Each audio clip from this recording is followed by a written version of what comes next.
सिक्किम की राजधानी गैंगटोक से तबाही की भयावह तस्वीरें सामने आई हैं, जहां बड़ी संख्या में लैंडस्लाइड की घटना सामने आ रही है।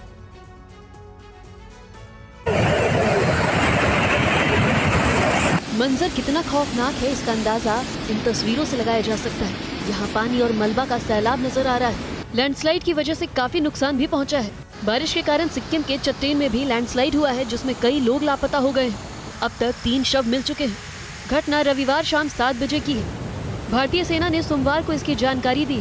मृतकों की पहचान की जा रही है और सर्च ऑपरेशन भी चलाया जा रहा है। दरअसल 1 जून को शाम 7 बजे भारी बारिश के कारण चट्टेन में विनाशकारी भूस्खलन हुआ था, जिसकी चपेट में कई घर आ गए। तत्काल बचाव अभियान शुरू कर दिया गया है। अब तक 4 लोगों को मामूली चोटों के साथ बचाया गया है, जबकि 3 शव बरामद कर लिए गए हैं। बताया जा रहा है कि 6 लोग फिलहाल लापता हैं। वहीं पर्यटकों के लिए सिक्किम में एडवाइजरी जारी की गई है। यहाँ लोगों से कहा गया है कि वो अपने होटल से बाहर ना निकले। फिलहाल मौसम विभाग ने सिक्किम समेत पूर्वोत्तर के कई राज्यों के लिए भारी बारिश की चेतावनी जारी की है। साथ ही कई इलाकों में लैंडस्लाइड की घटना में इजाफा भी हो सकता है।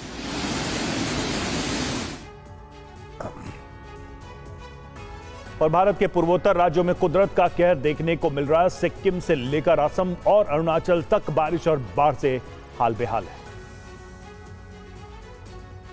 पूर्वोत्तर के राज्यों में मूसलाधार बारिश का ये नतीजा है। सैलाब के इस हाहाकारी रूप को देखिए। रूह कांपाने वाली ये तस्वीरें अरुणाचल प्रदेश के मालिनीथन से सामने आई, जहां लगातार बारिश के बाद ब्रह्मपुत्र नदी का बहाव विनाशकारी रूप ले चुका है। देखिए कैसे यहाँ जान पर खेलकर ग्रामीण एक किनारे से दूसरे किनारे पर जाने को मजबूर है। रस्सी और लकड़ी से बना ये पुल ही पहाड़ी क्षेत्र में कई गांवों के लिए आवागमन का मुख्य जरिया है, लेकिन इस पुल को पार करना किसी चुनौती से कम नहीं। एक गलती जिंदगी पर भारी पड़ सकती है। सिक्किम के मंगन जिले में तीस्ता नदी भी उफान पर है। नदी का जलस्तर विनाशकारी रूप ले रहा है। तेज बहाव के कारण निर्माणाधीन संकलांग पुल के कई हिस्से क्षतिग्रस्त हो गए हैं। पानी का बहाव इतना ज्यादा है कि टूट फूट के मरम्मत में खासा दिक्कत आ रही है। ये एकमात्र ऐसा पुल है जो जोंगू, चुंगथांग, लोचुंग, लाचेन को सिक्किम के बाकी हिस्सों से जोड़ता है। तो देखिए, नॉर्थ ईस्ट में हालात काफी ज्यादा भयावह है। उत्तर सिक्किम की बात की जाए तो जिस समय बादल फटने की घटना हुई, उस समय का एक वीडियो भी सामने आया है, आप देखिए।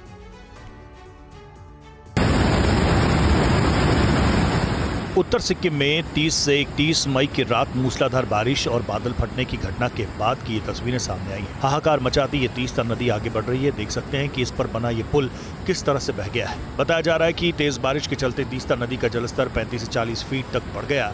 इससे निचले इलाके जलमग्न हो गए। बाढ़ की समस्या खड़ी हो गई। सड़कों और पुलों को भारी नुकसान पहुंचा है। बहरहाल राहत और बचाव कार्य में बीआरओ की टीमों ने अपना काम शुरू कर दिया है। गैंगटोक, चुंगथांग और चुंगथांग लाचेन सेक्टर्स में राहत का कार्य तेजी से चलाया जा रहा है। आपको बता दें कि करीब 1500 से ज्यादा पर्यटक जहां तहां फंस गए हैं, जिन्हें निकालने का काम भी जारी है। इस बीच कई इलाकों में अब भी स्थानीय लोगों को मुश्किलों का सामना करना पड़ रहा है।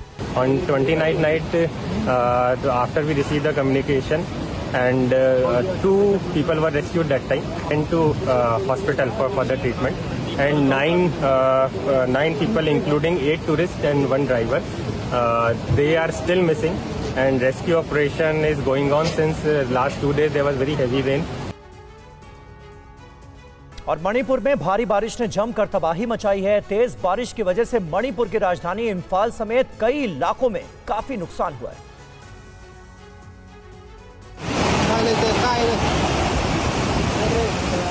तस्वीरें मणिपुर की राजधानी इंफाल की हैं।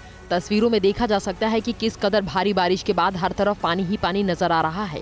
कई रिहायशी इलाके जलमग्न नजर आ रहे हैं। लोगों के घरों तक पानी ने दस्तक दे दी है। नदी नाले उफान पर नजर आ रहे हैं। अगर देखें तो मणिपुर में भारी बारिश से बाढ़ और भूस्खलन के कारण 3802 लोग प्रभावित हुए हैं और 883 घर क्षतिग्रस्त हो गए हैं। वहीं इंफाल में इरिल नदी का जलस्तर खतरे के निशान को पार कर गया है। हालांकि अभी तक तटबंध नहीं टूटा है। स्थानीय लोग और अधिकारी तटबंधों को मजबूत करने का प्रयास कर रहे हैं। एसडीआरएफ की टीमों ने मोर्चा संभाल लिया है। पानी में फंसे लोगों की मदद की जा रही है। ग्रामीण इलाकों में राहत पहुंचाई जा रही है। पानी में फंसे लोगों का रेस्क्यू भी किया गया है। मणिपुर के राज्यपाल अजय कुमार भल्ला ने इम्फाल शहर के कई जलमग्न इलाकों का दौरा किया। राजभवन की तरफ से जारी बयान में कहा गया कि अपने दौरे के दौरान राज्यपाल ने अधिकारियों को नदी की स्थिति पर बारीकी से नजर रखने और एहतियाती उपाय लागू करने के निर्देश दिए हैं। और पूर्वोत्तर भारत के कई राज्यों में पिछले कुछ दिनों से हो रही मूसलाधार बारिश अब जानलेवा साबित हो रही है। असम और मेघालय जैसे राज्यों में हालात बिगड़ते जा रहे हैं। तस्वीरें असम के अलग अलग जिलों की है, जहां भारी बारिश के बाद स्थिति किस कदर भयावह है इसका अंदाजा लगाया जा सकता है। लगातार हो रही बारिश के चलते कई इलाकों में बाढ़ आ गई है, जबकि कई पहाड़ी इलाकों में भूस्खलन की घटनाएं सामने आई हैं। प्राकृतिक आपदा की वजह से कई मुख्य सड़कें पूरी तरह से बंद हो चुकी हैं और जनजीवन अस्त व्यस्त हो गया है। असम राज्य आपदा प्रबंधन प्राधिकरण की तरफ से एक रिपोर्ट जारी की गई है, जिसमें कहा गया है कि बाढ़ से असम के 12 जिलों में 175 गाँव पूरी तरह से पानी की चपेट में है। साथ ही ये भी कहा गया है कि बाढ़ और भूस्खलन की अलग अलग घटनाओं में अब तक असम में 8 लोगों की मौत हो चुकी है। अभी तो घर पे कुछ भी खाने का नहीं है, चावल दाल राशन भी खाने का नहीं है, तो भाई हम लोग निकले वो खरीद के लेके जाएंगे घर पर। 2-3 दिन से बहुत बारिश हो रहा है। इधर सिलचर का पूरा पानी, न्यू सिलचर एरिया में पूरा पानी हो गया। रास्ते पे अभी बहुत पानी है।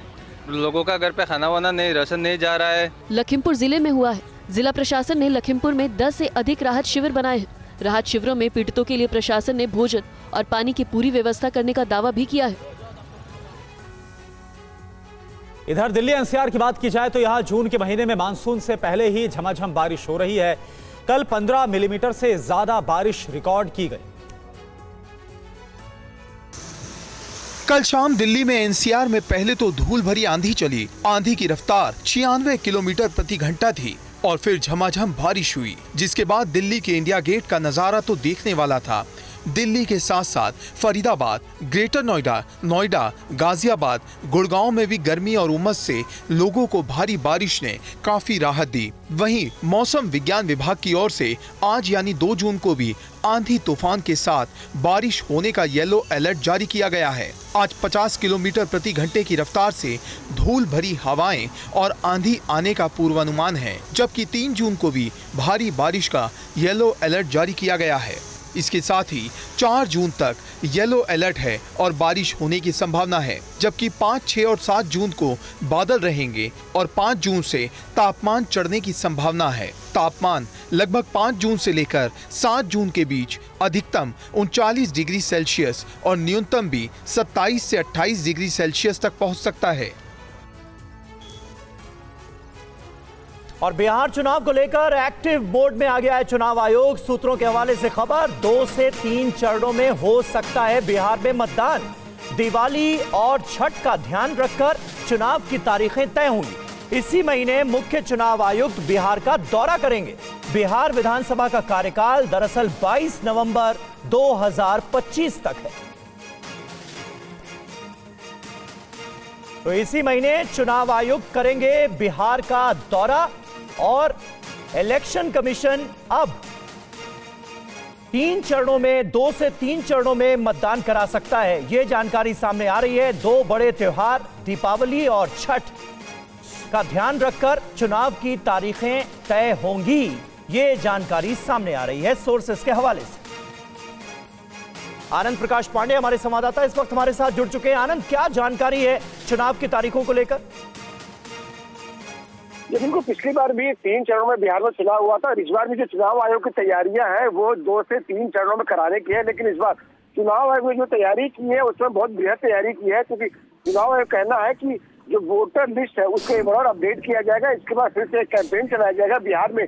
जो नए वोटर्स हैं जो 18 साल के हाल में हुए उनका नाम भी ताकि उसमें जोड़ा जा सके। इसके अलावा जो हाई राइज बिल्डिंग है उनमें वहीं पे वोटर केंद्र बनाए जाएंगे, यानी कि मतदान केंद्र बनाएंगे ताकि ज्यादा से ज्यादा लोगों का इसमें पार्टिसिपेशन हो सके। साथ ही साथ चुनाव आयोग का ये भी कहना है कि जो दिवाली और छठ की छुट्टियां हैं उसको ध्यान में रखते हुए चुनाव का पूरा शेड्यूल तैयार किया जाएगा। और बिहार को लेकर खास बात एक और है कि चुनाव की तैयारी ये करा कि इस बार जैसे आरोप चुनाव आयोग पे महाराष्ट्र में या दिल्ली के चुनाव में लगे थे कि वोटरों का नाम ऐड किया गया, बहुत सारे वोटरों का नाम डिलीट कर दिया गया, जो राहुल गांधी वोटरों का नाम डिलीट कर दिया गया, जो राहुल गांधी और ये तमाम अपोजिशन की पार्टी है उन्होंने लगाया था। तो उसको लेकर चुनाव आयोग ने अभी से काम शुरू कर दिया है और जो बीएलओज हैं उनको ट्रेनिंग दी गई है। और साथ ही साथ जो मुख्य चुनाव आयुक्त है वो इसी महीने यानी कि जून के महीने में अगले 2-3 दिनों में वो बिहार जाने वाले, वो भी बीएलओ से मिलेंगे और चुनाव की तैयारी है उसका जायजा लेंगे। दरअसल कोशिश ये है कि ऐसे आरोप चुनाव के बाद बिहार में न लगे, कोई पार्टी ये न कहे कि वोटर्स जो है उनका नाम ऐड कर दिया गया या फिर वोटरों का नाम डिलीट कर दिया गया। और इसके लिए बीएलओज को सेंसिटाइज किया जाएगा और साथ ही साथ चुनावी जो दल है, जो राजनीतिक दल है, उनको भी जागरूक किया जा रहा है, क्योंकि चुनाव के जो लड़ने वाली पार्टीज होती है उनके पास भी वोटरों की सूची जाती है, उनके पास टाइम होता है कि वो उस पर अपील कर सकते हैं या फिर उसको लेकर शिकायत दे सकते हैं। और ऐसे में पिछली बार महाराष्ट्र का चुनाव है, दिल्ली का चुनाव, जब राजनीतिक दलों को सूची दी गई थी तो किसी ने भी शिकायत नहीं की थी और बाद में उन्होंने आरोप लगाया था कि वोटरों के नाम जोड़ दिए गए और जो उनकी पार्टियों की सपोर्ट से उनके नाम काट दिए गए। तो इस बार बिहार में ऐसी कोई दिक्कतें ना हो, शिकायतें ना हो, तो चुनाव आयोग ने उसको लेकर अभी से काम शुरू कर दिया। और अभी जब मुख्य चुनाव आयोग जाएंगे तो वो भी बीएलओ से मिलेंगे, उनको बताएंगे कि कैसे घर घर जाके वोटरों का बहुत शुक्रिया आनंद आपका इस ताजा जानकारी और अपडेट के लिए। बिहार में चुनाव की तैयारियां शुरू हो गई। आगे बढ़ते हैं। जासूसी कांड को लेकर जांच जारी है। गिरफ्तार कासिम और उसके भाई हसीन ने पूछताछ में पाकिस्तानी साजिश को लेकर नई जानकारी दी है। भारतीय एजेंसियों को जानकारी मिली है कि आईएसआई ने लोगों को जाल में फंसाने के लिए भारतीय नंबरों का इस्तेमाल किया। दिल्ली पुलिस के स्पेशल सेल के शिकंजे में आए आसीन उर्फ हसीन और उसके बड़े भाई कासिम से पूछताछ में आईएसआई के जासूसी नेटवर्क से जुड़ी कई अहम जानकारियां सामने आई हैं। पूछताछ में जासूस हसीन ने बताया कि आईएसआई ने भारतीय नंबरों का इस्तेमाल कर डीआरडीओ के कई अधिकारियों को हनी ट्रैप में फंसाने की कोशिश की थी। हसीन और कासिम से पूछताछ के बाद दिल्ली पुलिस की स्पेशल सेल ने डीआरडीओ के अधिकारी से संपर्क किया है। पुलिस को शक है कि इस नेटवर्क में और भी लोग शामिल हो सकते हैं, जिनकी तलाश जारी है। जानकारी के मुताबिक दिल्ली पुलिस की स्पेशल सेल की 2 अलग अलग टीमें दोनों भाइयों से अलग अलग पूछताछ कर रही हैं। पता चला है कि 6 अगस्त को कासिम एक सिम कार्ड लेकर पाकिस्तान गया था। ये सिम हसीन के नाम पर लिया गया था। तकनीकी सबूत जैसे सीडीआर और आईपीडीआर से ये पता चला है कि हसीन किन किन जगहों पर गया था। पता चला है कि हसीन का भाई कासिम ही इन सिम कार्ड्स को पाकिस्तान में उपलब्ध करवाता था।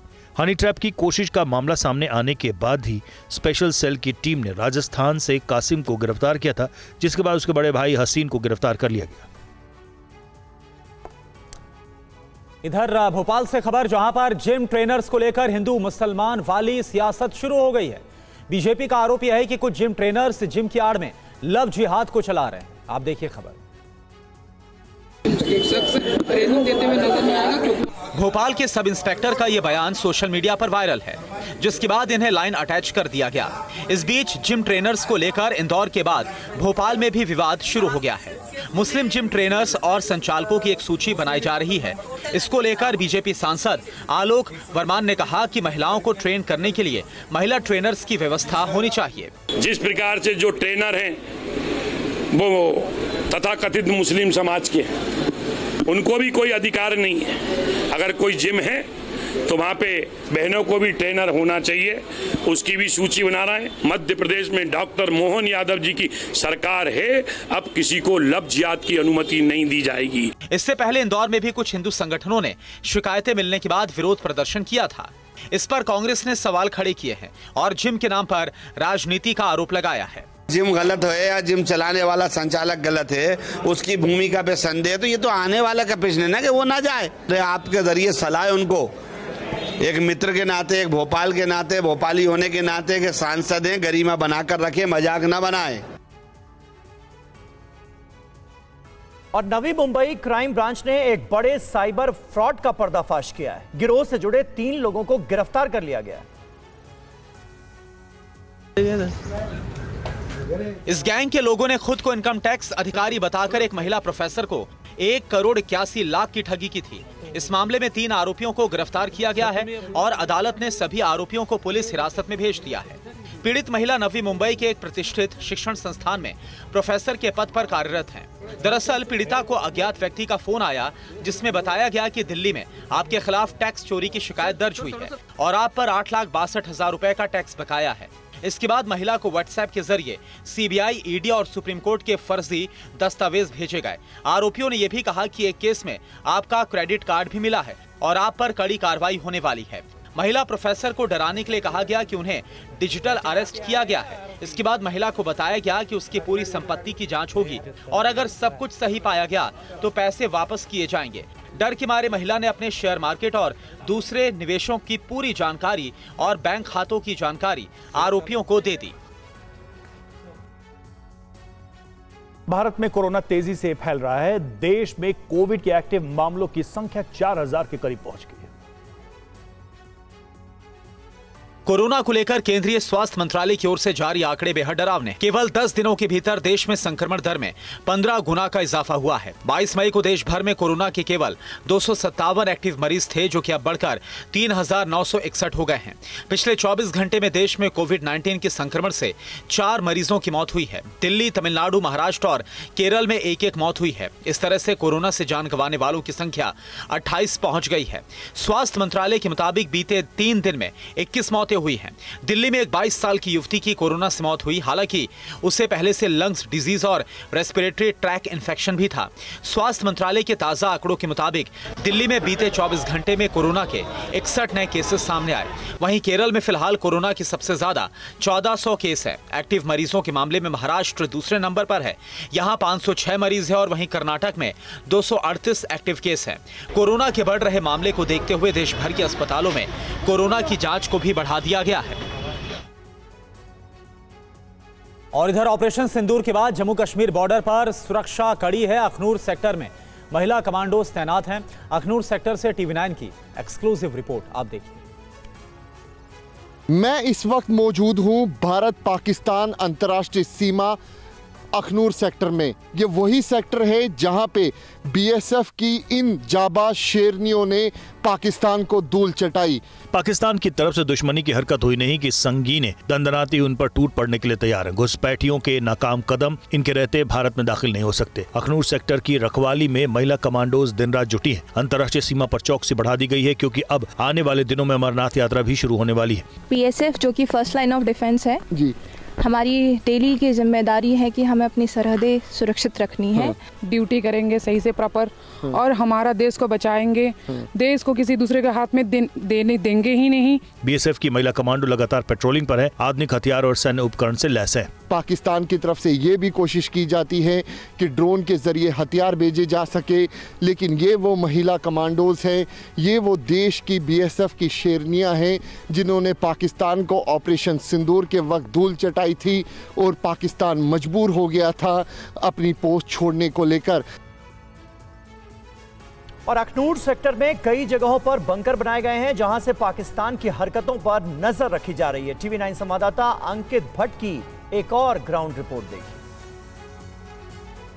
मैं इस वक्त मौजूद हूं BSF की फॉरवर्ड पोस्ट पे और यहाँ पे भी आप देख सकते हैं कि किस तरीके से BSF की जो महिला कमांडोज हैं वो यहाँ पर तैनात हैं। ये बिल्कुल ही फॉरवर्ड पोस्ट है BSF की। और सामने जो आप इलाका देख रहे हैं ये पाकिस्तान का सियालकोट इलाका है। माना जाता है कि यहाँ पे कई आतंकियों के लॉन्च पैड्स हैं, कई आतंकियों के ट्रेनिंग कैंप भी हैं। तस्वीरों में जो आप देख रहे हैं ये पाकिस्तान की पोस्ट आपको नज़र आएगी। आपको बता दें कि यहाँ पर जब ऑपरेशन सिंदूर के वक्त BSF की इन्हीं महिला कमांडोज ने पाकिस्तान को मुंह तोड़ जवाब दिया था। हम पूरे अलर्ट मोड में कल भी थे, आज भी है और आगे भी रहेंगे। तो ये देखिए महिला कमांडोज बता रही है कि किस तरीके से अलर्ट मोड पर है। ऑपरेशन सिंदूर के दौरान कैसे आपने इनको कार्रवाई की? उनका उधर से फायर आया और फायर का जवाब हमने फायर से दिया और उनको मजबूर कर दिया फायर बंद करने के लिए और जहां से भगवा दिया उनको। ये भाग्य? जी सर। दिल्ली की मुख्यमंत्री रेखा गुप्ता उत्तराखंड की आध्यात्मिक यात्रा पर हैं। आज सुबह उन्होंने अपने परिवार के साथ केदारनाथ धाम पहुंचकर भगवान शिव के दर्शन किए। 2 दिनों के उत्तराखंड दौरे के दूसरे दिन दिल्ली की मुख्यमंत्री रेखा गुप्ता आज केदारनाथ पहुंची, जहां पर उन्होंने परिवार के साथ केदारनाथ मंदिर में दर्शन और पूजा की। बहुत ही प्रसन्नता का अनुभव हो रहा है कि बाबा के चरणों में मैं अपना माथा टेक सकी। बाबा केदारनाथ की कृपा हुई, परिवार समेत मैं यहाँ दर्शन करने आई हूँ और मैंने बाबा के चरणों में एक ही अपनी मंशा जाहिर की है कि प्रभु इतना आशीर्वाद दो हम भारतवासियों को कि विकसित भारत, विकसित दिल्ली के इस लक्ष्य को हम सब मिल करके पूरा कर सकें। इससे पहले रविवार को मुख्यमंत्री रेखा गुप्ता हरिद्वार पहुंची थी, जहां उन्होंने हर की पौड़ी पर गंगा स्नान किया। इस दौरान गंगा सभा के सदस्यों ने उनका पारंपरिक स्वागत किया। मुख्यमंत्री बनने के बाद उनका पहला हरिद्वार दौरा था। गंगा में पवित्र स्नान करते हुए उन्होंने देश की तरक्की और दिल्ली की उन्नति की कामना की। सीएम रेखा गुप्ता ने हरिद्वार में भावुक होते हुए कहा कि गंगा स्नान उनके लिए बहुत ही पावन और यादगार पल है। अयोध्या में रामलला की प्राण प्रतिष्ठा के बाद एक और दिव्य आयोजन होने जा रहा है। अयोध्या में अब रामलला अपना राम दरबार भी लगाएंगे। आप देखिए रिपोर्ट। राम भक्तों का सपना आज सच होने जा रहा है, जिसकी गवाही ये तस्वीरें दे रही हैं। श्रद्धालु उत्साह से भरे हुए हैं, हर किसी के चेहरे पर मुस्कान है। दरअसल अयोध्या में रामलला के आने के बाद अब राम दरबार भी सजने जा रहा है। अयोध्या के श्री राम जन्मभूमि मंदिर परिसर में नवनिर्मित देवालयों में देव विग्रहों की प्राण प्रतिष्ठा के पावन अनुष्ठान का शुभारंभ हो गया है। इसकी शुरुआत सुबह प्रायश्चित कर्म पूजा और महिलाओं की जल कलश यात्रा से हुआ। ये आयोजन वैदिक विधानों के अनुरूप तीर्थराज प्रयाग, काशी, देवप्रयाग, हरिद्वार, अयोध्या और दूसरे धार्मिक स्थलों से आमंत्रित 101 पुरोहितों के साथ होगा। रामचंद्र जी भगवान की मूर्ति की तो स्थापना हो गई, उनके हम सबने दर्शन किए। अब पूरे राम दरबार की जो स्थापना होगी उसका तो आनंद सबके मन में अलग ही है। और गुजरात से कम 3 से 4 हजार लोग आए यहाँ भी दर्शन कर लेते। राम मंदिर तो इतना बढ़िया भव्यता है, इतना बढ़िया सोने के दरवाजे लगाए गए हैं, अब तो स्वर्ण कलश भी लग गया है। और जिस दिन ये पूर्ण रूप से कंप्लीट होगा तो विष्णु लोक जो है यहीं पर दिखाई पड़ेगा। स्वर्ण लोक की जगह पर विष्णु लोक अयोध्या में दिखेगा। और एमपी की राजधानी भोपाल में तेज रफ्तार कार ने 3 दोस्तों को कुचल दिया। हादसे का वीडियो सोशल मीडिया पर वायरल है। दुर्घटना की ये तस्वीरें मध्य प्रदेश के भोपाल की हैं। तस्वीरें आपको विचलित कर सकती हैं। हादसे की इस वायरल तस्वीर में आप देख सकते हैं कि एक कार तेज रफ्तार में 2 लोगों को अपने साथ घसीटती जा रही है। एक व्यक्ति कार की बोनट के सहारे बचने की कोशिश करता है, लेकिन वो ठीक कार के नीचे गिर जाता है, जबकि दूसरा युवक कार से दूर जा गिरता है। गनीमत रही कि जैसे ही कार आगे बढ़ती है, एक युवक उठ खड़ा होता है, लेकिन दूसरे युवक को कार कुचलती हुई आगे बढ़ जाती है। लोग घायल युवकों को बचाने के लिए दौड़ते हैं।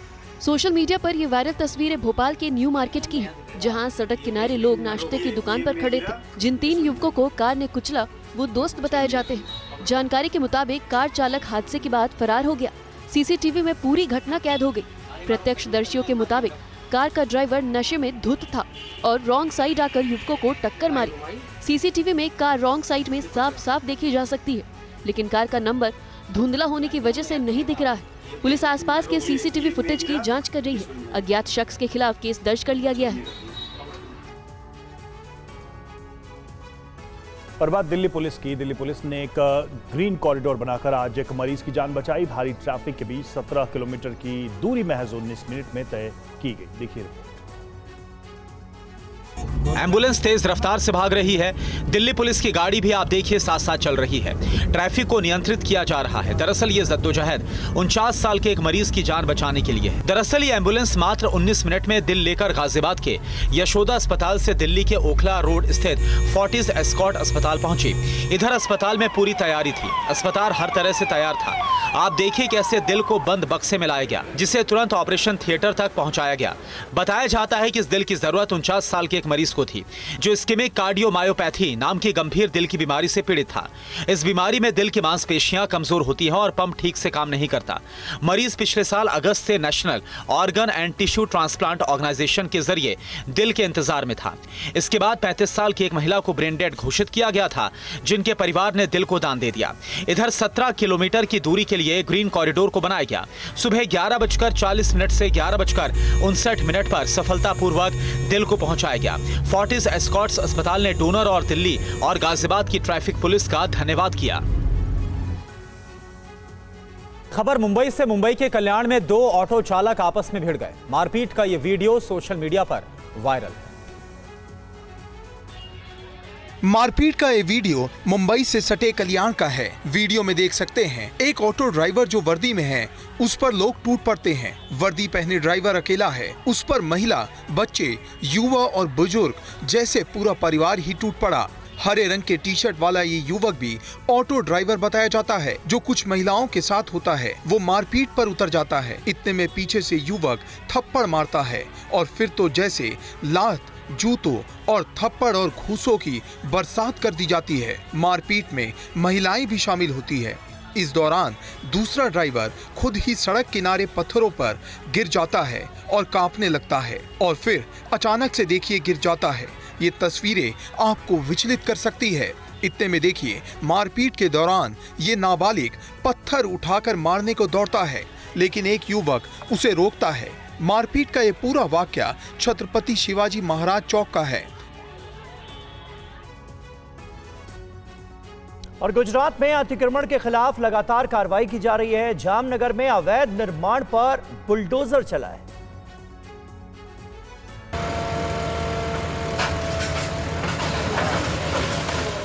तस्वीरें गुजरात के जामनगर के नौगाम कस्बे की हैं, जहां स्वामीनारायण गांधी नगर इलाके में अवैध अतिक्रमण के खिलाफ ये कार्रवाई की गई। अवैध निर्माण को गिरा दिया गया। इस दौरान सुरक्षा के कड़े इंतजाम किए गए। दरअसल कार्रवाई से पहले अवैध निर्माण के खिलाफ नोटिस जारी किया गया था। लोगों से कहा गया था कि वो अपने अवैध निर्माण को खुद हटा ले, लेकिन तय सीमा के बाद भी कोई एक्शन नहीं लिया गया, जिसके बाद नगर निगम की तरफ से कार्रवाई की गई। कई घरों को जमींदोज कर दिया गया। बता दें कि जामनगर के स्वामीनारायण गांधी नगर इलाके में बड़े पैमाने पर अवैध निर्माण किए गए हैं, जिसके खिलाफ लगातार जांच की जा रही है। जिन इमारतों के कागजात पूरे नहीं हैं, उन्हें गिराया जा रहा है। जामनगर महानगर पालिका की टीम द्वारा टोटल 3.5 किलोमीटर की 12 मीटर की चौड़ाई में डिमोलिशन की हाल कामगिरी चालू है, जिसमें करीब 10 जेसीबी, हिटाची, पुलिस बंदोबस्त और जेएमसी की करीब 10 टीमें इसमें काम पे लगी हुई है। और एमपी के ग्वालियर में 2023 की सिपाही भर्ती फर्जीवाड़ा मामला सामने आया है। इस मामले में 5 लोगों के खिलाफ केस दर्ज किया गया। ये दौड़ है 2023 में हुई सिपाही भर्ती परीक्षा की, लेकिन इसमें 5 ऐसे लोग भी शामिल हैं जिन्होंने फर्जीवाड़ा किया, जिसका पता अब चला है। ग्वालियर पुलिस ने मुरैना, श्योपुर और शिवपुरी जिलों के 5 अभ्यर्थियों पर दस्तावेजों में धोखाधड़ी और सॉल्वर के जरिए परीक्षा दिलवाने के आरोप में केस दर्ज किया है। उनके नाम हैं दीपक सिंह रावत, निवासी श्योपुर, उमेश रावत, निवासी सबलगढ़ मुरैना, हक्के रावत, निवासी नरवर शिवपुरी, इमरान, निवासी जौरा मुरैना, विवेक, निवासी पोरसा मुरैना। स्कूटनी के आधार पर जो हमारी कमेटी कॉन्स्टिट्यूट हुई थी, कमेटी की रिपोर्ट के आधार पर पाया गया कि ये फर्जी तरीके से इन्होंने उपस्थिति दर्ज कराई है, तो प्रेमा फेशिया इसको धोखाधड़ी मानते हुए इसमें एफआईआर दर्ज हुई है थाने में। आगे इसमें इन्वेस्टिगेशन किया जा रहा है, उसमें जो भी आरोपी हुए उसकी गिरफ्तारी की जाएगी। पुलिस के अनुसार आधार अपडेट से फर्जीवाड़ा पकड़ा गया। अभ्यर्थियों ने जुलाई 2023 में अपने आधार कार्ड में बायोमेट्रिक और फोटो अपडेट कराया था, जिसमें असली अभ्यर्थियों की जगह सॉल्वर का फोटो डाला गया। इसके बाद जब 16 अगस्त से 15 सितंबर के बीच लिखित परीक्षा हुई, तो उनके स्थान पर सॉल्वर ने परीक्षा दी। नेपाल में राजतंत्र की मांग को लेकर सरकार विरोधियों का आंदोलन जारी है। सरकार के खिलाफ इस बीच परिवहन टैक्स बढ़ाए जाने के विरोध में आज नेपाल बंद भी बुलाया गया।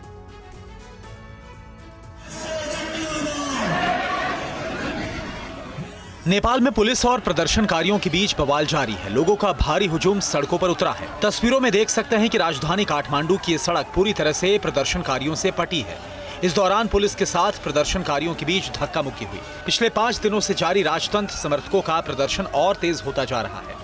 दिनों दिन प्रदर्शनकारियों की बढ़ती तादाद को देखते हुए नेपाल सरकार ने काठमांडू में प्रदर्शन पर पाबंदी लगा दी है।